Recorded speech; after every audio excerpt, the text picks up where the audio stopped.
The Trump tariff threat also causing more reaction from the BC government today as it released a list of $20 billion worth of natural resource projects it intends to fast track into construction to help spur the economy in the wake of the global uncertainty.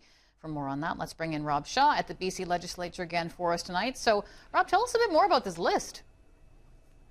Well, Stacey, the Trump tariffs might be delayed by 30 days, but the Premier has still said we need to proceed with supercharging some big projects to help generate tax revenue and jobs and economic growth. And while most of these projects are located up north, we know many skilled tradespeople here on the island work and commute to projects just like these. So in total, there are 18 projects worth $20 billion and 8,000 jobs selected mainly because they have business cases developed and the government is ready to issue permits or approvals which they can fast track. That includes 4 mines, mostly in BC's northwest, producing gold, silver, and copper, and expanding the Highland Valley copper mine in Logan Lake, which is the largest in Canada. Natural gas projects, too, something the NDP have been lukewarm to in the past. Cedar LNG, a partnership with the Haisla Nation in Kitimat, and 2 gas pipelines in the north. Though in the past, gas pipelines have been controversial. And then some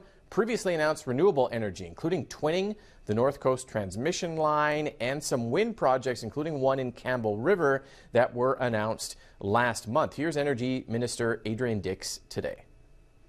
We're not talking about reducing standards. We're talking about acting quickly and getting to decision quickly.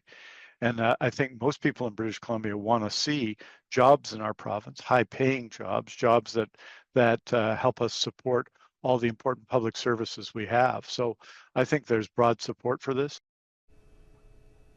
The mining and natural gas projects on this list, not ones the NDP in the past would necessarily have supported. It was more worried about climate change and the environment, but a record $9.5 billion deficit, an election the NDP almost lost, and those Trump tariffs changing that. The opposition BC Conservatives have called on the NDP to add Phase 2 of LNG Canada, the largest private sector project in Canadian history, but it is not on the list today. Still, Stacey, a kind of remarkable shift from an NDP government that in the past would not have been considering LNG and mining and natural gas, as the Trump tariffs and the kind of new reality shift this NDP government to be backing and thinking about projects that maybe in the past it would not have been enthused about at all.